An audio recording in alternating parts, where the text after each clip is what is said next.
Sponsored by Rankers Hospital, Kandla. Associated with Rankers Hospital, Haridwar. Presented by Rankers News. प्रधानमंत्री नरेंद्र मोदी अपने संसदीय क्षेत्र वाराणसी पहुंचे, जहां उन्होंने 2100 करोड़ की 5 परियोजनाओं का शिलान्यास किया। इसके साथ ही करखियाओं में 870 करोड़ रुपए की लागत से तैयार हुए 22 प्रोजेक्टों का लोकार्पण किया। पीएम मोदी ने कहा, आज काशी और आसपास का ये पूरा क्षेत्र एक बार फिर से पूरे देश व यूपी के गांव, किसानों और पशुपालकों के लिए बहुत बड़े कार्यक्रम से खास बना है। उन्होंने कहा, देश किसान दिवस मना रहा है। हमारे यहाँ गाय व गोबर की बात करना कुछ लोगों ने ऐसे हालात पैदा कर दिया है जैसे गुनाह कर दिया है। हमारे यहाँ गाय की बात करना, गोवर्धन की बात करना कुछ लोगों ने गुनाह बना दिया है। गाय कुछ लोगों के लिए गुनाह हो सकती है, हमारे लिए गाय माता है, पूजनीय है। पीएम मोदी ने कहा, गाय भैंस का मजाक उड़ाने वाले लोग ये भूल जाते हैं कि देश के 8 करोड़ परिवारों की आजीविका ऐसे ही पशुधन से चलती है। उन्होंने कहा, भारत के डेयरी सेक्टर को मजबूत करना हमारी सरकार की प्राथमिकताओं में से एक है। पीएम मोदी ने कहा, किसानों को आत्मनिर्भर बनाने, अवैध कब्जे से मुक्त करने में स्वामित्व योजना की बड़ी भूमिका है। योगी जी के नेतृत्व में एक काम सफलतापूर्वक हो रहा है। करीब 21 लाख परिवारों को घरौनी के दस्तावेज दिए गए हैं। अब किसी पिछड़े, दलित या कमजोर लोगों को अपने घर पर कब्जे की चिंता नहीं होगी। घरौनी मिलने से जरूरत पड़ने पर बैंकों से लोन लेना आसान होगा। रोजगार के माध्यम उपलब्ध होंगे। हमारे यहाँ गाय की बात करना, गोबर धन की बात करना, कुछ लोगों ने ऐसे हालात पैदा कर दिए हैं जैसे कोई गुनाह कर रहे हैं, गुनाह बना दिया है।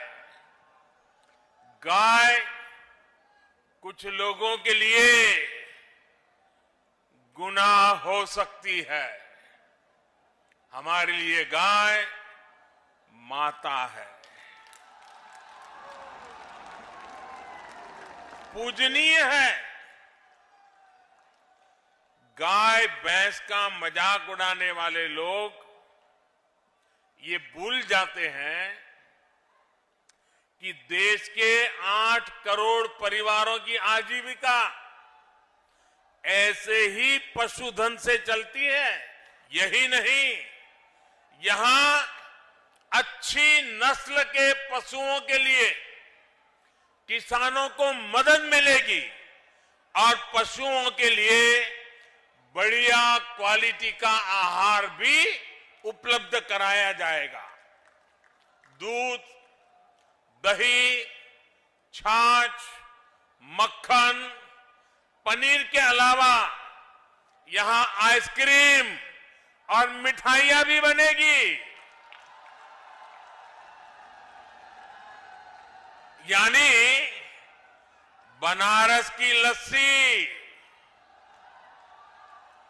छेने की एक से बढ़कर एक मिठाइयां, या फिर लौंग लता,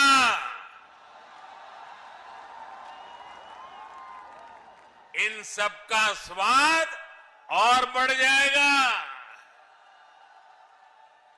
और वैसे अब तो मलइयों का मौसम भी आ ही गया है।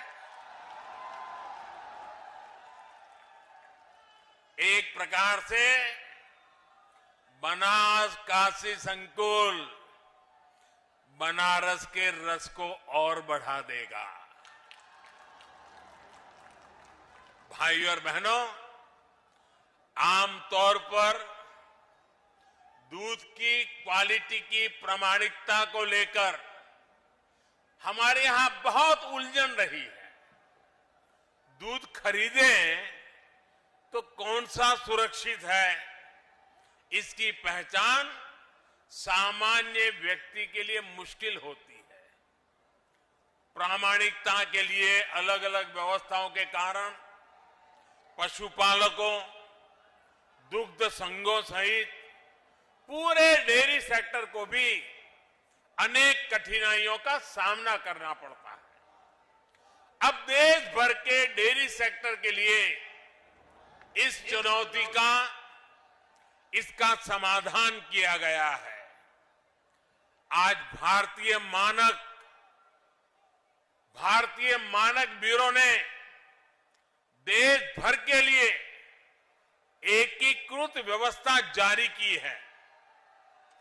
सर्टिफिकेशन के लिए कामधेनु गाय की विशेषता वाला एकीकृत लोगो भी लॉन्च किया गया है। ये प्रमाण, ये लोगो दिखेगा तो शुद्धता की पहचान आसान होगी और भारत के दूध उत्पादकों की विश्वसनीयता भी बढ़ेगी। साथियों, आज देश की बहुत बड़ी जरूरत डेयरी सेक्टर से जुड़े पशुओं से जो अपशिष्ट निकलता है उसके सही इस्तेमाल का भी है। रामनगर के दूध प्लांट के पास बायोगैस से बिजली बनाने वाला प्लांट का निर्माण ऐसा ही एक बहुत बड़ा प्रयास है। यह अपनी तरह की ऐसी परियोजना है जिसमें डेयरी संयंत्र की सारी ऊर्जा जरूरतों को बायोगैस प्लांट से ही पूरा किया जाएगा। यानी किसान न केवल दूध से बल्कि गोबर की बिक्री से भी कमाई कर पाएंगे। आमतौर पर किसानों को गोबर की जो कीमत मिलती है उससे ज्यादा कीमत पर ये बायोगैस प्लांट किसानों से गोबर खरीदेगा। यहां जो बायो स्लरी बनेगी उसका उपयोग बायो स्लरी आधारित जैविक उर्वरकों के उत्पादनों के लिए भी किया जाएगा। Organized by Rankers Group of Hospital and RL Foundation.